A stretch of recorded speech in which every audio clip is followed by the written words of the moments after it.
이 시간 우리에게 주신 하나님 말씀 신약성경 베드로후서 3장 14절부터 18절까지입니다. 한 절씩 우리 말씀을 교독하겠습니다. 사랑하는 여러분, 여러분이 이것을 기다리고 있으니 티도 없고 흠도 없는 사람으로 아무 탈이 없이 하나님 앞에 나타날 수 있도록 힘쓰십시오. 그리고 우리 주님의 오래 참으심이 구원을 위한 것이라고 생각하십시오. 그것은 우리의 사랑하는 형제 바울이 자기가 받은 지혜를 따라서 여러분에게 편지한 바와 같습니다. 바울은 모든 편지에서 이런 것을 두고 말하고 있는데 그 가운데는 알기 어려운 것이 덜어 있어서 무식하거나 믿음이 굳세지 못한 사람은 다른 성경을 잘못 해석하듯이 그것을 잘못 해석해서 마침내 스스로 파멸에 이르고 말 것입니다. 그러므로 사랑하는 여러분, 여러분은 이 사실을 미리 알고 불의한 자들의 유혹에 휩쓸려서 자기의 확신을 잃는 일이 없도록 주의하십시오. 18절 함께 읽겠습니다. 우리의 주님이시며 구주이신 그리스도 예수에 대한 지식과 그의 은혜 안에서 자라십시오. 이제도 영원한 날까지도 영광이 주님께 있기를 빕니다. 아멘.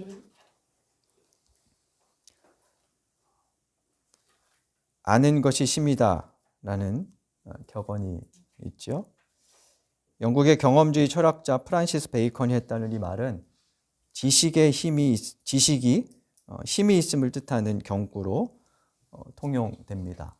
물론 그와 반대되는 모르는 게 약이다라는 그런 이제 속담도 있습니다만, 하나는 이제 지식의 효용을 이제 강조하는 표현이고, 또 하나는 지식의 심리적인 측면, 뭔가를 알 때 쌓이는 불안이나 스트레스, 이런 것들을 또 이제 의미하기도 하겠죠.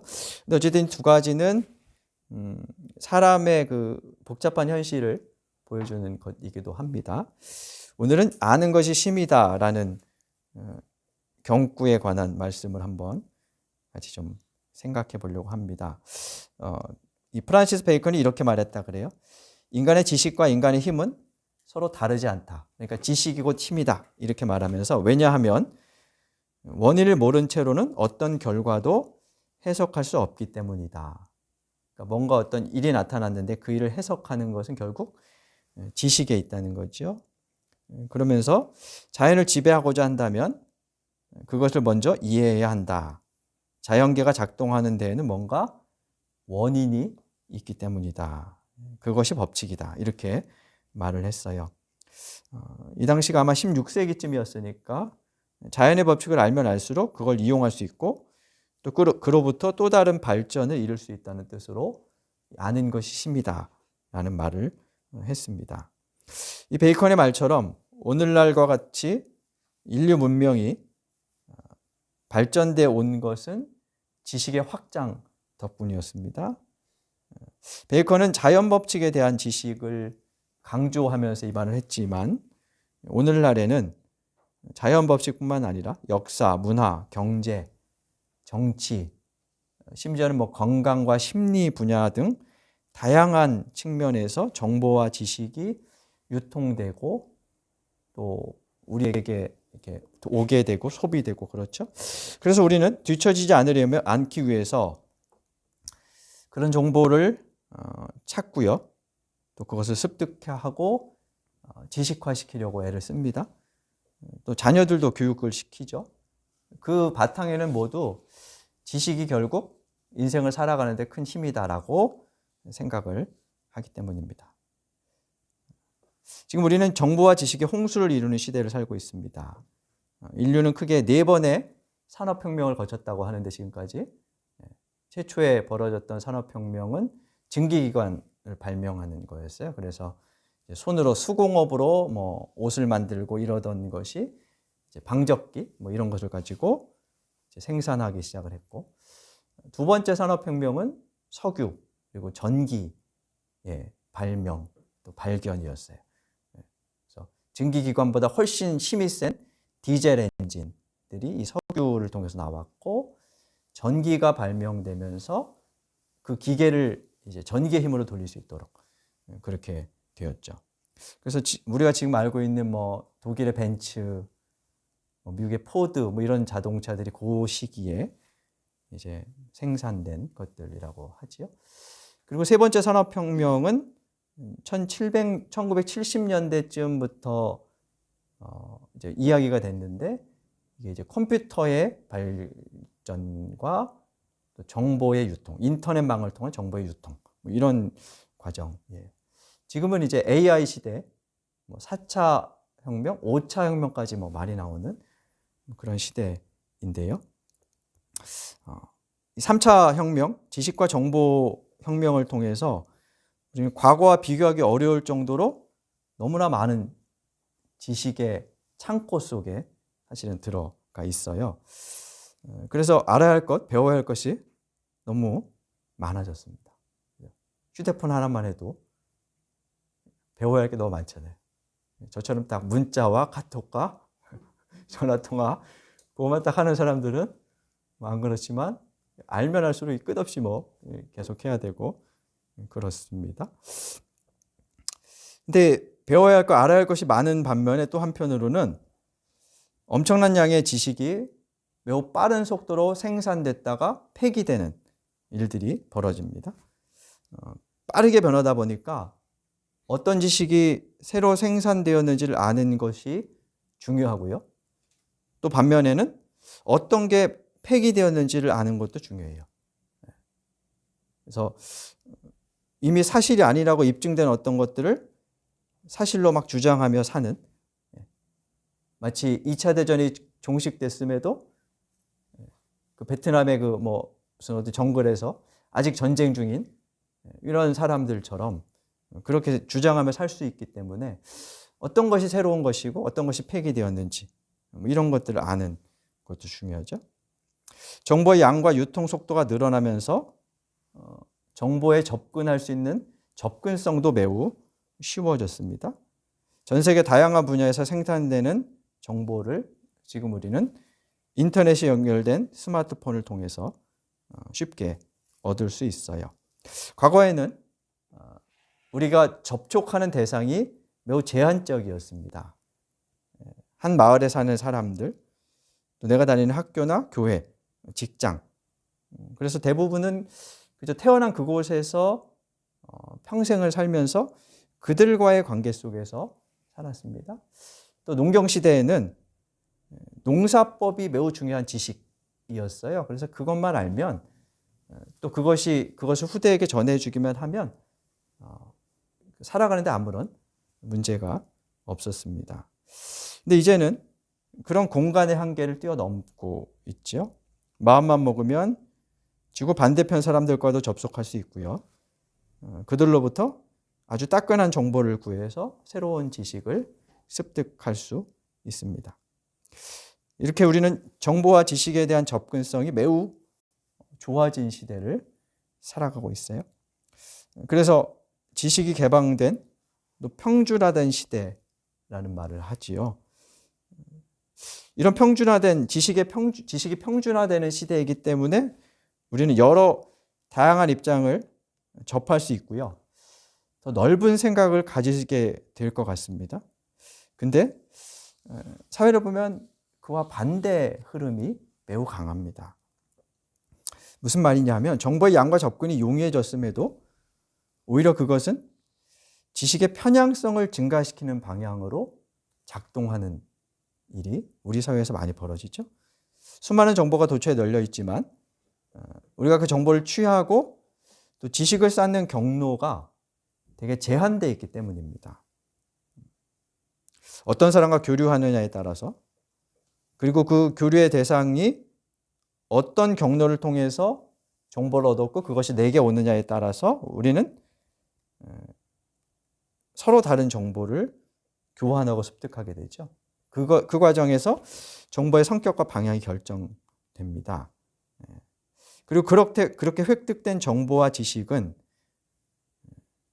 애초에 이 정보나 지식은 우리의 생각을 확장하거나 교정시키는 것이 중요한 목적일 수 있는데 그와 반대로 한쪽으로 치우치게 만들죠. 확증 편향을 강화시키는 그런 경향, 그렇게 되어가고 있습니다. 그래서 우리 사회는 유통되는 정보와 지식의 양이 많아졌음에도 지식의 편향성이, 지식의 편식이 심해지고 있다고 진단할 수 있죠. 이와 같은 시대에 우리에게 필요한 것은 그래서 단순히 획득한 지식의 양이 아니라 질이고요. 아울러서 그에 대한 바른 분별력을 갖는 것이라고 할 수 있어요. 오늘 본문 베드로 후서는 베드로가 쓴 두 번째 편지입니다. 아마도 베드로의 유언을 후대의 제자가 기록했을 것이다 라고 보는데요. 아무튼 베드로의 편지로 우리에게 전해지고 있죠. 수신자가 누구였는지는 모르지만 편지의 내용으로 볼 때 거짓 교사들에 의해서 생산되고 유통된 잘못된 지식으로 혼란에 빠져 있었던 어느 공동체, 어떤 교회에 보낸 편지인 것 같아요. 3장 4절에 보면 그 거짓 교사들은 그리스도의 재림을 부정했고요. 종말과 하나님의 심판이 없다라고 가르쳤어요. 이런 식으로 말을 했어요. 봐라, 세상은 옛날부터 있었고 지금도 있어. 변하지 않고 그대로 존재했어. 그런데 이런 세상에 심판이 있다고? 이런 식의 주장을 이제 한 겁니다. 그 지식을 습득한 사람들은 자기가 토한 것을 도로 먹는 개처럼 거룩한 하나님의 계명을 버리고 과거의 길로 다시 돌아섰어요. 그래서 그런 내용들을 베드로 후서에서 지적하면서 왜 그렇게 되었을까를 숙고합니다. 베드로는 그 모든 일의 원인이 그들의 잘못된 지식, 왜곡된 삶에 있다고 진단을 합니다. 그래서 베드로 후서 전체를 통해서 바른 암과 지식, 그리고 그 지식에 바탕한 분별을 강조합니다. 우선 이 편지에는 안다, 또 지식이라는 단어가 16번 나온다 그래요. 3장짜리 편지인데 16번 한 단어가 반복된다는 것은 매우 많이 나오는 거죠. 그리고 그 단어로 편지의 처음을 열어요. 1장 2절을 한번 우리 찾아보겠습니다. 베드로서 1장 2절입니다. 함께 읽겠습니다. 하나님과 우리 주 예수를 알므로써 은혜와 평화가 여러분에게 더욱 풍성하여지기를 바랍니다. 1절과 2절은 시작 인사인데요.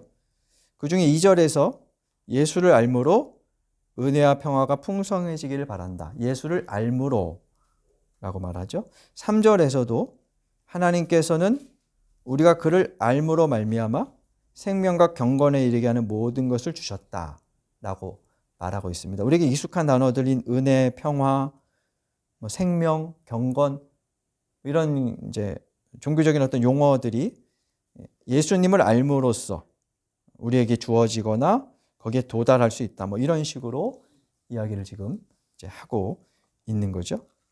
뿐만 아니라 편지의 마지막도 지식이라는 단어로 닫아요. 우리가 읽은 본문 3장 18절 마지막 절을 보면 우리의 주님이시며 구주이신 그리스도 예수에 대한 지식과 그의 은혜 안에서 자라가십시오 하면서 지식이란 단어를 사용하고 있습니다. 이처럼 베드로는 암, 지식이라는 단어로 자신의 편지 전체를 열고 닫고 있어요. 그만큼 그에게는 그를 포함한 우리와 모든 신앙인의 삶에는 암과 지식이 중요하다는 뜻이죠. 물론 이 암은 단순히 정보를 습득하는 것은 아니고요. 하나님과 맺은 그 새로운 관계 안에서 그분을 알아가는 관계적인 삶을 말합니다.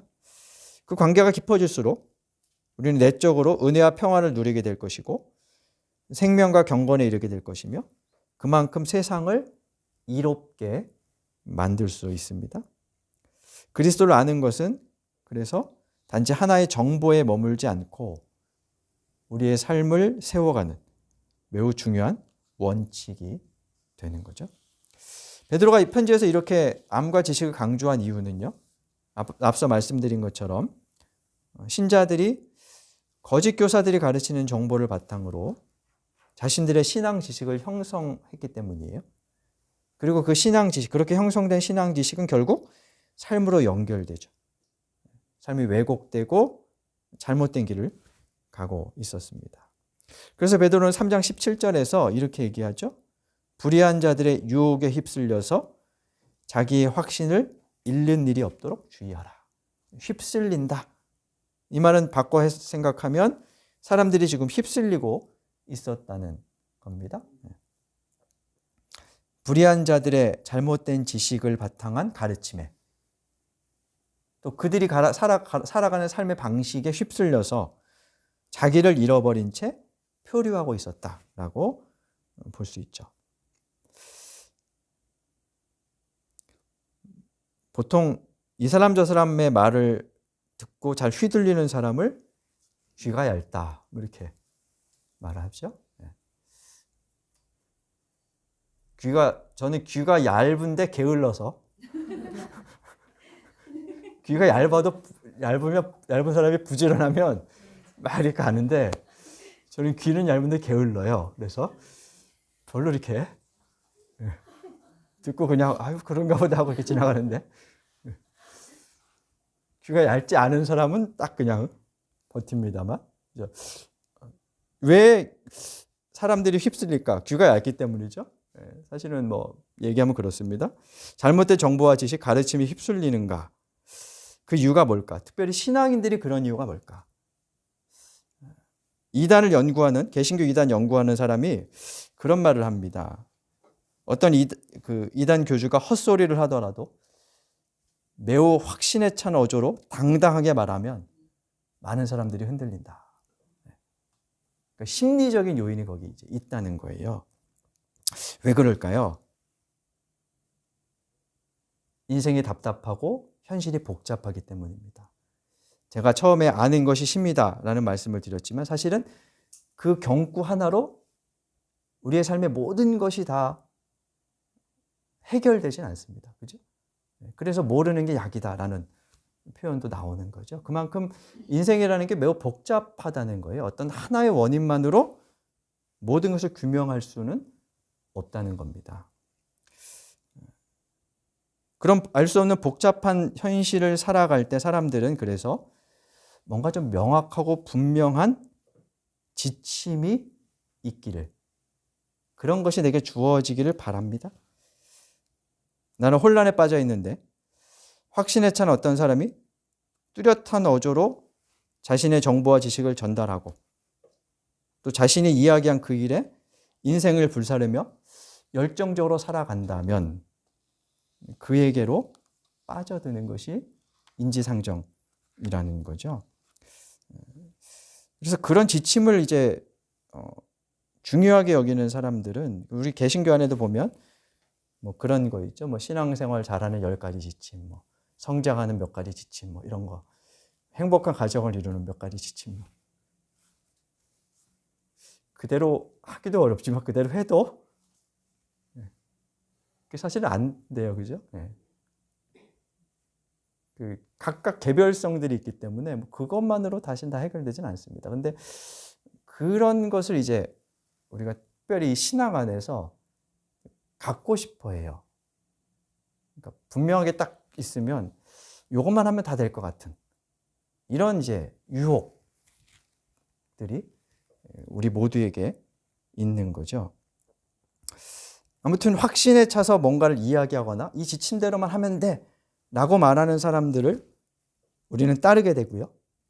그 확신이 이제 전염성이 있어서 따르게 되고 또 그런 사람을 지도자로 세우게 됩니다. 근데 확신이 강하면 반드시 좋은 일만 있지는 않아요. 확신이 잘못되거나 지나칠 경우에는 엉뚱한 방향으로 우리의 삶을 이끌 수 있기 때문입니다. 그래서 확신하는 것만큼 그 확신의 토대를 검증하는 것도 중요합니다. 검증에서 중요한 것은 그 토대, 지식의 출처라고 할 수 있습니다. 내가 습득한 정보, 그 지식이 어디에서 왔는지 그 출처를 좀 유념해 볼 필요가 있는 겁니다. 왜냐하면 우리 사회는 어떤 지식이 생산될 때 때때로 아니 종종 어떤 목적 때문에 생성되는 경우가 많아요. 같은 재료를 가지고도 어떤 사람이 조리하느냐에 따라 다른 재료가 다른 음식이 나오죠. 그것처럼 정보도 어떤 하나의 지식 체계가 형성되려면 정보가 모아지고 그거를 분석하고 분류해서 어떤 틀을 이제 형성하게 되는데 어떤 의도를 가지고 정보를 모으고 그것을 어떤 체계로 만드느냐에 따라서 결과가 사실은 달라질 수 있기 때문입니다. 너나 없이 건강에 관한 관심이 부쩍 많아진 요즘에 건강식품에 관한 정보와 지식은 특정 제약회사나 생산업체와 연결되는 경우가 많아요. 그래서 아침마당에 어떤 식품이 좋다 그러면 따끈한 바로 그 광고가 딱 나오죠. 이게 다 사실은 자본주의 사회에서는 그런 일들이 그 자본을 가지고 연구하고 그렇게 하기 때문에 그런 일들이 벌어집니다. 그 식품이 효과가 아예 없지는 않겠지만 그 정보에는 과대 포장된 무언가가 있을 가능성이 있음을 우리는 그래서 생각을 해야 되죠. 신앙 지식은 어떨까요? 베드로서 2장 3절에 보면 베드로는 거짓 교사들이 탐욕에 빠져서 그럴듯한 말로 여러분의 호주머니를 털어갑니다 라고 말을 해요. 신앙 지식을 생산, 유통하는 이들도 예외가 아니라는 뜻이죠. 3장 16절에서도 이런 말을 합니다. 바울의 편지가 그 당시에 여기저기 여러 교회에 회람되고 있었는데 그 편지들을 어떤 사람들이 잘못 해석해서 사람들을 파멸에 이르도록 만들고 있다라고 이야기를 하고 있습니다. 의도적이든 비의도적이든 신앙 지식은 그렇게 성경을 잘못 해석한 채 절대 진리로 유통되는 경우도 많습니다. 그래서 우리가 알고 있는 어떤 신앙 지식, 내게 들어온 어떤 신앙적인 정보들이 성서 전체의 시각에 부합하는지 혹 어떤 부분을 지나치게 크게 부풀려서 강조하고 있지는 않은지, 반면에 어떤 대목은 너무나 축소하거나 눈 감고 넘어가고 있는 것은 아닌지 검증할 필요가 있다는 거죠. 분별이 필요하다는 그런 말씀입니다. 신앙의 성장은 뭘까요? 그런 분별이 깊어지고 넓어지는 것이라 말해볼 수 있겠습니다. 근데 그 분별을 위해서는 배움이 필요합니다. 많은 경우 성도님들이 성경을 잘 몰라요 라고 하시는 이유는 체계가 이렇게 안 잡혀 있으셔서 그래요. 오랫동안 교회를 다니면서 되게 설교도 많이 듣고 여기저기 이렇게 이제 성경 전체에 대한 여기저기 대목들을 알긴 아는데 이게 그 파편화되어 있는 거예요. 하나로 엮어지지 않고 퍼즐판이 있으면 거기에 이렇게 조각들이 하나하나 모아져서 큰 하나의 그림이 이렇게 그려져야 되는데 이 조각들이 막 따로따로 있어요. 그래서 아는데 모르는 것 같고 누가 뭘 물어보면 이게 이 경우가 맞는 건지 저 경우가 맞는 건지 뭐 이렇게 이제 혼란스럽고 뭐 이렇게 되는 거죠. 배움이라는 것은 그것을 좀 체계화하면서 만들어가는 과정이라고 할 수 있죠. 우리 구미 일상의 교회보다 북삼 초대교회는 배움의 열심인 교회로 알고 있습니다. 그죠? 네. 배우는 목적이 뭔가요? 배우시는 목적이 뭘까요? 단순히 뭐 무슨 신학적인 정보를 얻으려고 하는 것은 아닐 것이고 배움의 목적을 좀 단순화해서 표현하면 지금껏 알고 있던 것을 새로운 시각으로 보는 과정일 것으로 생각이 돼요. 우리 교회는 작년부터 예배 중에 공동기도로 시를 읽고 있습니다. 오늘 처음 읽으셨으면 좀 낯설 수도 있을 것 같아요. 보기에 따라서는 이걸 기도라고 할 수 있나? 라고 생각을 하실 수도 있습니다. 이렇게 한 이유는 두 가지인데요. 첫째는 현실적인 이유입니다. 보통 주일 예배 때 회중들이 순번제로 대표 기도를 이렇게 하시죠. 큰 교회들은 1년에 한 번 순서가 돌아오기도 힘들지만 규모가 작으면 순서가 빨리 돌아옵니다. 그렇죠? 우리 같으면 아마 한 달에 한 번씩 해야 될 거예요.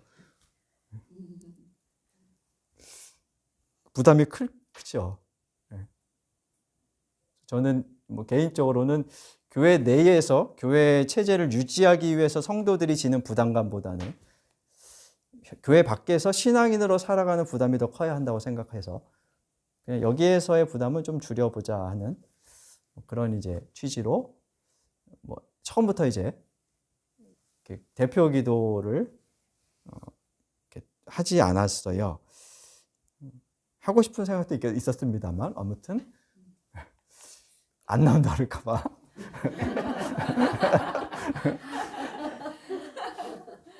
처음에 한 2년은 제가 이제 주보에다가 공동 기도문을 여러 자료들을 참고하면서 이렇게 썼습니다.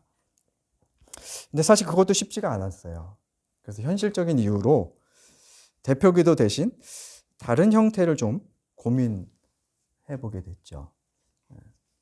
기도문 책들이 있어서 그 기도문을 그대로 갖다 써도 됩니다만 두 번째 시를 함께 읽는 이유는 우리에게 익숙한 신앙 용어를 다른 언어로 좀 바꿔보고 싶은 생각이었습니다. 교회 생활에 익숙한 분들은 그들에게 익숙한 신앙의 용어들이 있습니다. 그죠? 그래서 기도나 설교하면 다 그 용어를 써요. 장로님들이 이렇게 기도하면 그 용어를 그냥 이제 그대로 갖다 써요. 때로는 무슨 뜻인지도 모른 채 쓰기도 하죠. 그래서 그런 용어들이 이 교회 바닥에서 매우 많이 이렇게 유통이 됩니다. 그리고 그것이 우리에게 익숙해요. 익숙한 것은 편합니다. 기도하는데 누가 그런 익숙한 용어들을 얘기하면 매우 편하게 들립니다. 근데 그 익숙함은 생각의 폭을 제한하기도 합니다. 언어는 존재의 집이라는 말이 있어요. 어떤 대상을 우리가 언어로 이렇게 규정할 때 거기에 비로소 존재가 생겨요. 마치 그 김춘수의 꽃이라는 시처럼 이름을 주었을 때 그게 존재가 된다. 근데 이 말은 뒤집으면 이름을 주면 그 존재가 그 이름에 갇힌다는 뜻이 또 돼요. 단어가 생기면 그 단어에 그가 갇혀요. 이런 존재라고 이렇게 딱 제한되는 거죠. 그래서 좀 다른 말씀입니다만 도덕경에 보면 신을 이렇게 표현하지 않습니까? 비가 도는 뭐예요? 명과 명은 비상명이요. 이렇게 신은 말할 수 없는 분, 말로 표현할 수 없는 분 이런 식으로 말하거든요. 때로는 신앙이란 영역이 신비이기 때문에 말로 다 할 수 없어요. 근데 그런 것도 우리가 어떤 용어들로 규정해서 거기에 이렇게 제한하는 그런 일들이 벌어지죠. 그래서 우리가 사용하는 용어를 좀 바꿔보면 어떨까 하는 생각을 사실은 했어요. 단순히 저의 생각만이 아니라 이제 요즘에 인문학 얘기가 많이 나오고 또 문학 얘기도 많이 나오는데 신앙인들도 그런 문학을 통해서 좀 다시 한번 하나님을 봐보자 이런 이제 고민들을 많이 하는데요. 그런 차원에서 저는 시가 그런 역할을 할 수 있지 않을까라고 생각을 해봅니다. 누군가의 사랑을 고백할 때 구구절절히 편지를 써서 매우 익숙한 용어들로 말할 수도 있지만 때로는 한 소절의 시로 내 마음을 은유적으로 표현할 수도 있죠. 어떤 사람에게 그것은 더 큰 울림으로 다가올 수도 있지요. 오늘 공동기도로 읽은 최영철 시인의 늙음이라는 시는 늙음을 여러 다양한 언어로 표현하고 있습니다. 이 시를 읽다 보니까 늙는다는 게 뭔지 하나의 그림이 이렇게 그려지더라고요. 오늘 이 시를 선정한 이유는 제목 늙음이라는 것이 신앙의 성장이라는 우리에게 익숙한 교회 용어와 같은 맥락에서 맞닿아 있지 않을까 하는 생각 때문이었습니다. 그런데 신앙 성장이라고 하면 떠오르는 통상적인 이미지와는 좀 다른 그림이 그려지죠. 이런 과정을 통해서 우리의 신앙은 더 깊어지고 넓어질 수 있어요. 그래서 배움은 용어를 좀 바꿔보는 것에서 시작됩니다. 여러 방법들이 있을 수 있겠지만 제가 생각할 때는 그런 것 같아요. 우리에게 너무 익숙한 이 기독교 용어들을 조금 다르게 표현해보는, 다른 방식으로 말해보는 거. 그러면 예전에 알던 느낌과 좀 다른, 그렇게 하나님이 느껴지고 깨닫게 되고 그것이 일어날 수 있지 않을까. 그러면서 더 깊어지지 않을까 하고 생각이 들어요.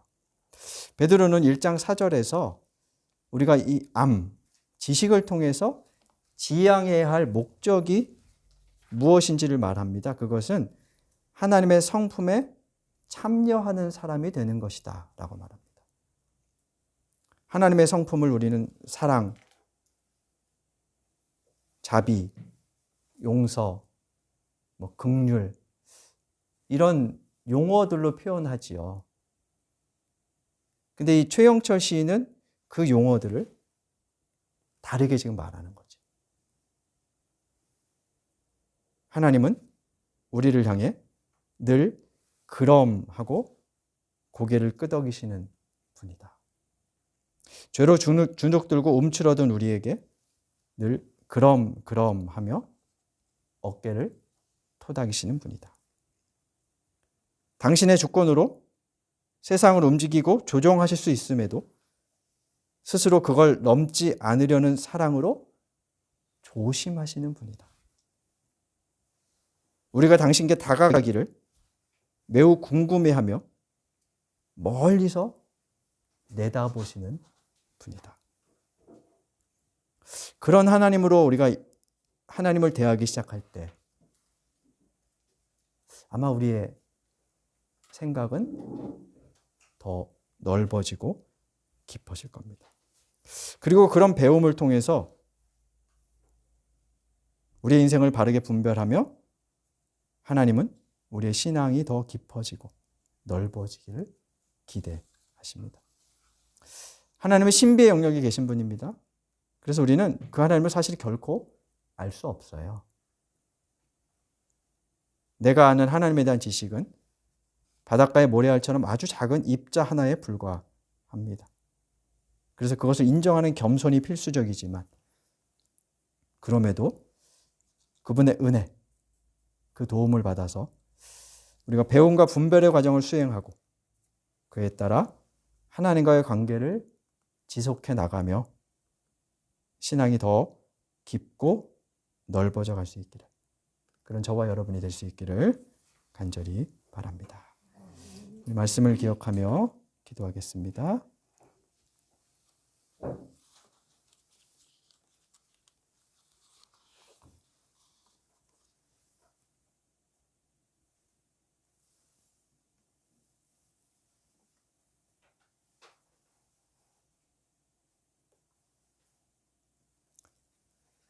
하나님, 주님에 대한 저희의 알미 더 깊고 넓어지게 하여 주옵소서.